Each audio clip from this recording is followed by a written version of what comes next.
اعوذ باللہ من الشیطان الرجیم، بسم اللہ الرحمن الرحیم۔ تمام سامعین کو میرا السلام علیکم۔ تو سامعین، انشاءاللہ آج ہم سیرت النبی کا آغاز کریں گے۔ سیرت النبی کا آج ہمارا پہلا سیشن ہے، ٹھیک ہے، اور انشاءاللہ اس کو ہم سیشن بائی سیشن پوری حضور صلی اللہ علیہ وآلہ وسلم کی زندگی کو سٹڈی کریں گے۔ سیرت النبی کو سمجھنا کیوں ضروری ہے؟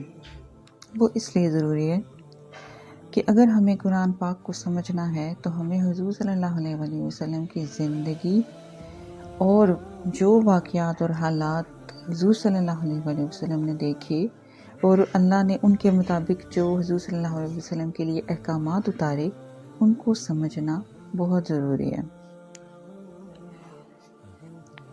سیرت نبی کے بارے میں اسٹڈی کرنے سے پہلے ہم تھوڑا سا بیک گراؤنڈ ڈسکس کریں گے کہ مکہ مکرمہ میں آبادی کیسے قائم ہوئی۔ مکہ مکرمہ میں سب سے پہلے قدم حضرت ابراہیم علیہ السلام نے رکھا۔ وہ وہاں پر اپنی بیوی اور اپنے بیٹے کے ساتھ آئے۔ پھر اللہ کے حکم کے مطابق وہ اپنی بیوی بی بی ہاجرہ علیہ السلام اور اپنے بیٹے حضرت اسماعیل علیہ السلام کو چھوڑ کر چلے گئے۔ پھر آپ سب لوگوں کو علم ہے کہ زمزم کا چشمہ پھوٹنے کا واقعہ پیش آیا۔ جب وہاں پر زمزم کا چشمہ پھوٹا تو پانی کا انتظام ہو گیا، تو وہاں پر آہستہ آہستہ آبادی قائم ہوئی، لوگ وہاں پر آ کر بسنا شروع ہو گئے۔ تو وہاں پر جو لوگ بسنا شروع ہو گئے، اس میں سب سے نمایاں قبیلہ جو تھا وہ قبیلہ جرہم تھا۔ پھر آپ علیہ السلام نے قبیلہ جرہم کی سردار کی بیٹی سے شادی کی۔ آپ علیہ السلام نے 137 سال کی عمر پائی اور تاحیات مکہ کے سربراہ اور بیت اللہ کے متولی رہے۔ آپ کے بعد آپ کے دو صاحبزادے یک کے بعد دیگرے مکہ کے والی ہوئے۔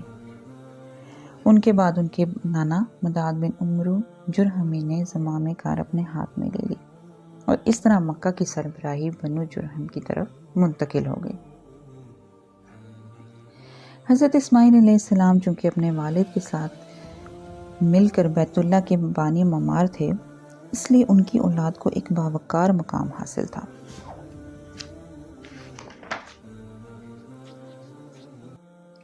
کچھ عرصہ گزرنے کے بعد ایک دن قبیلہ حذیع نے قبیلہ جرہم پر اٹیک کیا۔ اچھا، ہم اس کو اب اتنا ڈیٹیل سے ڈسکس نہیں کریں گے، ٹھیک ہے، کیا وجوہات تھی، کیا تھا، کیا پس منظر تھا، لیکن ہم اس کو تھوڑا سا شارٹلی ڈسکس کر کے حضور صلی اللہ علیہ وآلہ وسلم کی زندگی کو ڈیٹیل سے اسٹڈی کریں گے، اوکے۔ تو قبیلہ حذیع نے قبیلہ جرہم پر اٹیک کیا۔ اس جنگ میں قبیلہ جرہم اور حضرت اسماعیل علیہ السلام کی خاندان کو شکست ہوئی۔ تو اس شکست کے باعث انہیں اپنی جگہ چھوڑ کر جانا پڑا۔ انہوں نے وہاں سے دور جا کر چھوٹی چھوٹی بستیاں قائم کی۔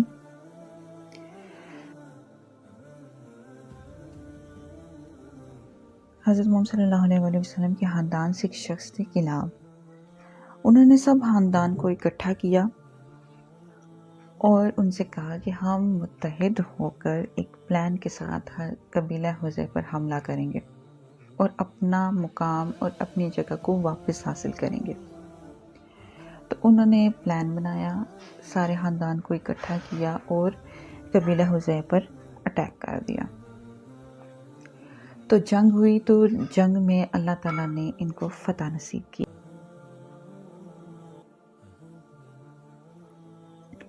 حضور صلی اللہ علیہ وآلہ وسلم نے فرمایا کہ جب میں معراج پر گیا تو جب میں نے جہنم کو دیکھا تو جہنم میں ایک شخص اپنی آنتڑیاں اٹھائے گول گول چکر لگا رہا تھا،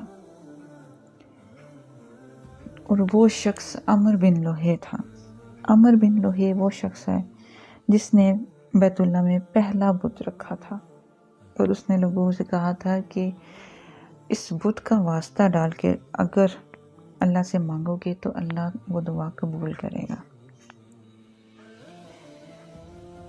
تو اللہ تعالیٰ نے آزمائش کے لیے ایک دو دعا قبول بھی کر دی، تو لوگوں نے وہاں پر بیت اللہ میں بت رکھنا شروع کر دیے۔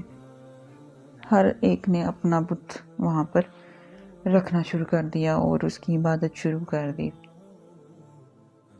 حضرت اسماعیل علیہ السلام کی خاندان کی غیر موجودگی میں وہاں پر بت پرستی رائج ہو چکی تھی، تو وہاں کے لوگ بتوں کی پوجا کرتے تھے اور بہت زیادہ ان کا جو ہے اس میں بلیو تھا کہ بت ہماری منتیں پوری کرتے ہیں اور ہماری آرزویں پوری کرتے ہیں.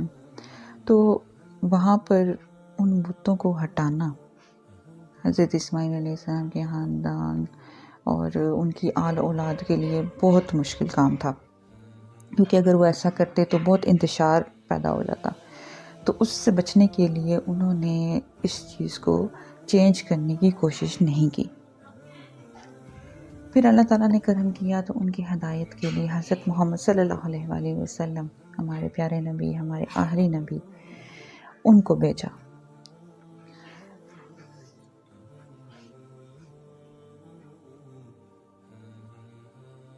حضور صلی اللہ علیہ وآلہ وسلم کے دادا کا نام عبد المطلب تھا.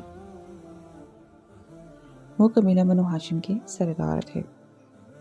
اچھا، کچھ لوگوں کو کنفیوژن ہوتی ہے کہ ان کا نام عبد المطلب کیوں تھا، کیونکہ عبد المطلب مینز مطلب کا غلام.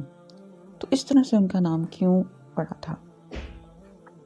وہ اس لیے پڑا تھا کہ حضور صلی اللہ علیہ وسلم کے جو پردادا تھے ہاشم، وہ مکہ سے شام کی طرف نکلے تھے تجارت کے لیے. تو جب مکہ سے نکلے تو کچھ ٹائم انہوں نے دن انہوں نے مدینہ میں سٹے کیا تھا. تو جب مدینہ میں انہوں نے سٹے کیا تو وہاں پر ایک خاتون تھی سلمہ، ان سے شادی کی اور پھر آگے شام نکل گئے تجارت کے لیے. جب شام گئے تو وہاں پر ان کا انتقال ہو گیا. تو جو خاتون تھی پیچھے سلمہ، ان کے ہاں ایک بیٹا پیدا ہوا. کچھ عرصہ گزرنے کے بعد حضور صلی اللہ علیہ وسلم کی فیملی کو علم ہوا کہ ہمارے خاندان کا بچہ مدینہ میں ہے. تو انہوں نے ڈیسائیڈ کیا، حضور صلی اللہ علیہ وسلم کی فیملی نے، کہ ہم اس بچے کو واپس لے کے آئیں گے. واپس لانے کے لیے مطلب کون تھے؟ ہاشم کے چھوٹے بھائی، مطلب اس بچے کے چچا. اچھا، اس بچے کا نام ان کی ماں نے شیبہ رکھا تھا. اچھا، اس بچے کو لینے گئے تو ان سے ملے خاتون جو تھی سلمہ، ان سے ریکویسٹ کی انہوں نے کہ اس بچے کو واپس کر دیں، یہ ہمارے خاندان کا بچہ اور ہم اس کو پالیں گے. پہلے تو وہ خاتون ایگری نہیں ہوئی، انہوں نے کہا نہیں، میں اس بچے کو رکھوں گی اور خود پالوں گی. اچھا، پھر انہوں نے کافی کنونس کرنے کی کوشش کی کہ میں اس بچے کا خیال رکھوں گا، میں اس کا چچا ہوں اور میں اپنے قبیلے کا سردار ہوں اور اپنے بعد اس کو سرداری دوں گا. پھر کافی اصرار کے بعد وہ خاتون مان گئی اور انہوں نے بچہ مطلب کو دے دیا. جب وہ بچہ لے کر واپس آئے مکہ میں تو سب لوگوں نے، مکہ والوں نے اس بچے کو عبد المطلب کہنا شروع کر دیا، مطلب کا غلام، مطلب کا غلام. وہ لوگوں کو کہتے رہے کہ نہیں، یہ میرا بھتیجا ہے، یہ میرا غلام نہیں ہے. پر ان لوگوں نے نہیں سنا اور ان کی زبان پہ یہ نام چڑھ گیا. تو اس طرح سے ان کا نام عبد المطلب پڑ گیا. اچھا، یہاں پر میں ایک اور کنفیوژن کلیئر کرتی جاؤں کہ جیسے ہمیں پتہ ہے کہ حضور صلی اللہ علیہ وآلہ وسلم کی جو والدہ حضرت آمنہ وہ مکہ کی تھیں. پھر ہمیں یہ بھی بتایا جاتا ہے کہ حضور صلی اللہ علیہ وآلہ وسلم جب مکہ سے مدینہ ہجرت کر کے گئے تھے تو وہاں پر ان کا استقبال ان کے ننیال والوں نے بڑے اچھے طریقے سے کیا تھا. تو مائنڈ میں ایک کنفیوژن ہوتی ہے کہ حضرت آمنہ جو ہیں وہ تو مکہ کی تھیں، تو حضور صلی اللہ علیہ وسلم کا ننیال مدینہ میں کیسے تھا؟ وہ اس طرح سے تھا کہ حضور صلی اللہ علیہ وسلم کے جو والد تھے عبداللہ، ان کا ننیال مدینہ میں تھا. تو حضور صلی اللہ علیہ وسلم کی والد کی نسبت سے ان کا ننیال وہاں مدینہ میں ہوا، مینس کہ ان کے والد کا ننیال اور آٹومیٹکلی ان کے بچے کا ننیال. اس طرح پھر عبد المطلب جو تھے وہ اپنے چچا کے بعد قبیلے کے سردار بنے. کچھ عرصہ گزرنے کے بعد اللہ تعالیٰ نے ان کو خواب میں دکھایا، حکم دیا کہ زمزم کھودو. جب وہ نیند سے بیدار ہوئے تو ان کو سمجھ نہ آئی کہ یہ کس طرف اشارہ تھا، یا انہوں نے اس چیز کو کیجول لیا۔ پھر اگلی رات پھر اللہ تعالیٰ نے حکم دیا کہ زمزم کھودو گوبر اور خون کے درمیان۔ جب وہ پھر نیند سے بیدار ہوئے تو وہ تھوڑے سے پریشان ہوئے کہ یہ دوبارہ مجھے حکم آیا ہے، کس طرف یہ اشارہ ہے۔ تو پھر بھی انہوں نے اس چیز کو ایک بار پھر اگنور کر دیا۔ جب تیسری رات دوبارہ خواب آیا کہ زمزم کھودو گوبر اور خون کے درمیان اور چونٹیوں کے چھتے کے پاس، پھر ان کو پریشانی ہوئی کہ یہ کیا ہے، مطلب 3 راتیں لگاتار مجھے خواب میں یہ چیز دکھائی گئی ہے، تو اس کا شاید کوئی مقصد ہے، یا جو ہے یہ واقعی کوئی ہے، کسی چیز کی طرف اشارہ ہے۔ تو صبح انہوں نے ڈھونڈنا شروع کر دیا اپنے آگے پیچھے، اپنے ایریا کے آگے پیچھے۔ تو آبادی سے جب وہ تھوڑا سا دور گئے تو وہاں پر انہوں نے کچھ جگہ پہ خون پڑا ہوا دیکھا اور گوبر بھی دیکھا۔ وہ شاید خون کسی نے اونٹ ذبح کیا تو وہ پڑا ہوا تھا، اور ساتھ میں گوبر تھا، اور اسی کے پاس چیونٹیوں کا چھتا بھی تھا۔ تو انہوں نے کہا ہاں یہی پوائنٹ ہوگا، اسی کی طرف اشارہ تھا۔ تو وہاں پر انہوں نے کھدائی شروع کی۔ جب کھودا تو وہاں سے اسلحہ نکلا اور کچھ زیورات نکلے۔ جیسے میں نے پہلے بتایا کہ قبیلہ جرہم جانے سے پہلے زمزم کو بند کر کے گئے تھے، تو پھر اللہ تعالیٰ نے عبد المطلب کے ذریعے زمزم کو دوبارہ جاری کیا۔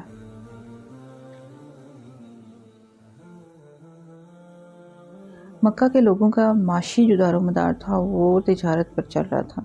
لوگ مکہ سے شام جایا کرتے تھے، وہاں سے چیزیں لا کر یہاں پر بیچا کرتے تھے۔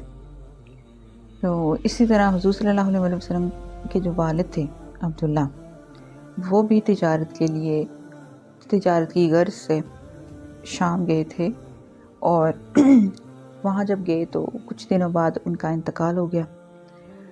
حضور صلی اللہ علیہ وسلم ابھی اپنے ماں کے پیٹ میں تھے تو ان کے والد کا انتقال ہو گیا تھا۔ اس طرح حضور صلی اللہ علیہ وسلم کے سر سے ان کے والد کا سایہ اٹھ گیا، اور ان کے بعد حضور صلی اللہ علیہ وسلم کے دادا نے ان کی کفالت کی۔ اچھا، عرب کے شہری باشندوں کا ایک دستور تھا کہ وہ اپنے بچوں کو شہری امراض سے دور رکھنے کے لیے دودھ پلانے والی بدوی عورتوں کے حوالے کر دیا کرتے تھے۔ ان کا یہ ماننا تھا کہ وہ اس ماحول سے تھوڑا دور جا کر ایک گاؤں میں ایک ٹھوس اور خالص عربی سیکھیں۔ اسی دستور کے مطابق عبد المطلب نے دودھ پلانے والی دایا تلاش کی اور نبی صلی اللہ علیہ وسلم کو حضرت حلیمہ رضی اللہ عنہا بنت ابی ذؤیب کے حوالے کیا۔ رضاعت کے دوران حضرت حلیمہ رضی اللہ عنہا نے نبی صلی اللہ علیہ وسلم کی برکت کے ایسے مناظر دیکھی کہ سراپا حیرت رہے۔ ابن اسحاق کہتے ہیں کہ حضرت حلیمہ رضی اللہ عنہا بیان کیا کرتی تھی کہ وہ اپنے شوہر کے ساتھ اپنا ایک چھوٹا سا دودھ پیتا بچہ لے کر بنی سعد کی کچھ عورتوں کے قافلے میں اپنے شہر سے باہر دودھ پینے والے بچوں کی تلاش میں نکلیں۔ یہ قحط سالی کے دن تھے اور قحط نے کچھ باقی نہ چھوڑا تھا۔ میں اپنی ایک سفید گدھی پر سوار تھی اور ہمارے پاس ایک اونٹنی بھی تھی، لیکن باخدا اس سے ایک قطرہ دودھ نہ نکلتا رہا۔ ادھر بھوک سے بچہ اس قدر بلکتا رہتا اور روتا رہتا کہ ہم رات بھر سو نہیں سکتے تھے۔ نہ میرے سینے میں بچے کے لیے کچھ تھا اور نہ اونٹنی اس کی خوراک دے سکتی تھی۔ بس ہم بارش اور خوشحالی کی آس لگائے بیٹھے تھے۔ میں اپنی گدھی پر سوار ہو کر چلی تو وہ کمزور اور دبلے پن کے سبب اتنی سست رفتار تھی کہ پورا قافلہ تنگ آ گیا۔ خیر، ہم کسی نہ کسی طرح دودھ پینے والے بچوں کی تلاش میں مکہ پہنچ گئے۔ پھر ہم میں سے کوئی عورت ایسی نہ تھی جس پر حضور صلی اللہ علیہ وسلم کو پیش نہ کیا گیا ہو، مگر جب انہیں یہ بتایا جاتا کہ آپ صلی اللہ علیہ وسلم یتیم ہیں تو وہ آپ صلی اللہ علیہ وسلم کو لینے سے انکار کر دیتی، کیونکہ ہم تو بچے کے والد سے دادرس اور مطلب کچھ نہ کچھ اس کے بدلے چاہتے تھے، کچھ مال یا کوئی بھی چیز. تو ہم کہتے تھے کہ یہ تو یتیم ہے، بھلا اس کی بیوہ ماں اور اس کے دادا کیا دے سکتے ہیں. بس یہی وجہ تھی کہ ہم نے اس بچے کو لینے سے انکار کیا. ادھر جتنی عورتیں میرے ہمراہ آئی تھیں سب کو کوئی نہ کوئی بچہ مل گیا، صرف مجھ ہی کو نہ مل سکا. جب واپسی کی باری آئی تو میں نے اپنے شوہر سے کہا کہ خدا کی قسم مجھے اچھا نہیں لگتا کہ میری ساری سہیلیاں تو بچے لے کر چلی گئی ہیں اور میں تنہا کوئی بچہ لیے بغیر ہی چلی جاؤں. ان کو اس لیے بچہ نہیں ملا کیونکہ ان کی جب آئی مکہ تو ان کی گدی کی رفتار کم تھی، وہ تو بہت سلو تھیں، اور قافلہ جو باقی سہیلیوں کا تھا وہ تیز آیا اور انہوں نے کوئی نہ کوئی بچہ ان کو مل گیا. اچھا، میں نے سوچا کہ ہمیں کوئی بچہ نہیں ملا تو ہم اسی یتیم بچے کو ہی لے کر چلے جاتے ہیں. میں نے شوہر سے مشورہ کیا تو شوہر نے کہا کوئی حرج نہیں، ممکن ہے اللہ اس میں ہمارے لیے برکت دے. اس کے بعد میں نے جا کر بچہ لے لیا اور محض اس بنا پر لے لیا کہ کوئی اور بچہ نہ مل سکا. حضرت حلیمہ رضی اللہ تعالیٰ عنہا کہتی ہیں کہ جب میں بچے کو لے کر اپنے ڈیرے پر واپس آئی تو برکتیں نازل ہونے لگیں. میرے شوہر اونٹنی دھونے گئے تو انہوں نے اتنا دودھ دویا کہ ہم دونوں نے نہایت آسودہ ہو کر پیا اور بڑے آرام سے رات گزاری. اس کے بعد ہمارا قافلہ روانہ ہوا. میں اپنی اسی ہستہ حال گھوڑی پر سوار ہوئی اور بچے کو بھی اپنے ساتھ لیا. لیکن اب وہ گدی خدا کی قسم پورے قافلے کو کاٹ کر اس طرح آگے نکل گئی کہ کوئی گدھا بھی اس کا ساتھ نہ پکڑ سکا. یہاں تک کہ میری سہیلیاں مجھ کو کہتی ہیں کہ او ابو زبیر کی بیٹی، ارے یہ کیا ہے، ذرا ہم پر مہربانی کر، آخر یہ تیری وہی گدی تو ہے جس پر تو سوار ہو کر آئی تھی. میں کہتی ہاں ہاں بخدا یہ وہی ہے. وہ کہتی اس کا یقیناً کوئی خاص معاملہ ہے. پھر ہم بنو سعد میں اپنے گھروں کو واپس آ گئے. مجھے معلوم نہیں کہ اللہ کی روئے زمین کا کوئی حصہ ہمارے علاقے سے زیادہ قحط زدہ تھا، لیکن ہماری واپسی کے بعد میری بکریاں چرنے جاتی تو آسودہ حال اور دودھ سے بھرپور واپس آتی. ہم دھوتے اور پیتے جبکہ کسی اور کو دودھ کا ایک قطرہ بھی نصیب نہ ہوتا. ان کے جانوروں میں دودھ سرے سے رہتا ہی نہ تھا، حتیٰ کہ ہماری قوم کے شہری اپنے چرواہوں سے کہتے کہ جانور وہیں چرانے لے جایا کرو جہاں ابو زبیر کی بیٹی کے جانور چرتے ہیں، لیکن پھر بھی ان کی بکریاں بھوکی واپس آتی. اس طرح ہم اللہ کی طرف سے مسلسل اضافے اور خیر کا مشاہدہ کرتے رہے، یہاں تک کہ اس بچے کے 2 سال پورے ہو گئے اور میں نے دودھ چھڑوا دیا. اس کے بعد ہم اس بچے کو اس کے والد کے پاس لے گئے، لیکن ہم اس کی جو برکات دیکھتے آئے تھے اس کی وجہ سے ہماری انتہائی خواہش تھی کہ وہ ہمارے پاس رہے. چنانچہ ہم نے اس کی ماں سے گفتگو کی. ہم نے کہا کہ کیوں نہ آپ اپنے بچے کو میرے پاس ہی رہنے دیں کہ ذرا مضبوط ہو جائے، کیونکہ مجھے اس کے متعلق مکہ کی وبا کا خطرہ ہے. غرض ہمارے مسلسل اصرار پر انہوں نے بچہ ہمیں واپس دے دیا. اس طرح رسول صلی اللہ علیہ وسلم مدت رضاعت ختم ہونے کے بعد بھی بنو سعد میں ہی رہے. ولادت کے 4 یا 5ویں سال شق صدر کا واقعہ پیش آیا. اس واقعے کی تفصیل حضرت انس رضی اللہ عنہ سے صحیح مسلم میں مروی ہے کہ رسول صلی اللہ علیہ وسلم کے پاس حضرت جبرائیل علیہ السلام تشریف لائے. آپ بچوں کے ساتھ کھیل رہے تھے. حضرت جبرائیل علیہ السلام نے آپ کو پکڑ کر لٹایا اور سینہ چاک کر کے دل نکالا اور پھر دل سے ایک لوتھڑا نکال کر فرمایا کہ یہ تم سے شیطان کا حصہ ہے. پھر دل کو ایک تشت میں زمزم کے پانی سے دھویا اور پھر اسے جوڑ کر اس کی جگہ لوٹا دیا. ادھر بچے دوڑ کر آپ صلی اللہ علیہ وسلم کی ماں یعنی دایا کے پاس پہنچے اور کہنے لگے محمد کو قتل کر دیا گیا. یہ سن کر ان کے گھر والے جھٹ پٹ وہاں پر پہنچے. دیکھا تو آپ کا رنگ اترا ہوا تھا. اس واقعے کے بعد حضرت حلیمہ رضی اللہ عنہا کو خطرہ محسوس ہوا اور انہوں نے آپ صلی اللہ علیہ وسلم کو آپ کی ماں کے حوالے کر دیا. چنانچہ آپ 6 سال کی عمر تک والدہ ہی کی آغوش محبت میں رہے. کچھ عرصہ گزرنے کے بعد حضرت آمنہ کا ارادہ ہوا کہ وہ یثرب جا کر اپنے شوہر کی قبر کی زیارت کرے۔ چنانچہ وہ اپنے یتیم بچے محمد صلی اللہ علیہ وسلم، اپنی خادمہ ام ایمن اور اپنے سرپرست عبد المطلب کے پاس چھوڑ کر 500 کلومیٹر کی مسافت کر کے مدینہ تشریف لے گئی۔ وہاں پر انہوں نے 1 ماہ قیام کیا۔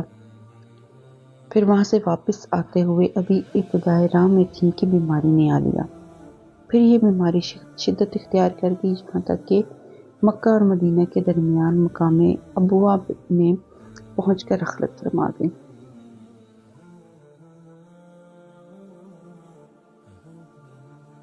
تو سامعین کرام، سیرت النبی کی سیریز کے پہلے پارٹ کا اختتام ہم یہی کرتے ہیں۔ اللہ تعالیٰ سے دعا کرتے ہیں کہ اللہ تعالیٰ ہمیں سیرت النبی کو سمجھنے اور اس پر عمل کرنے کی توفیق عطا فرمائے۔ آمین ثم آمین۔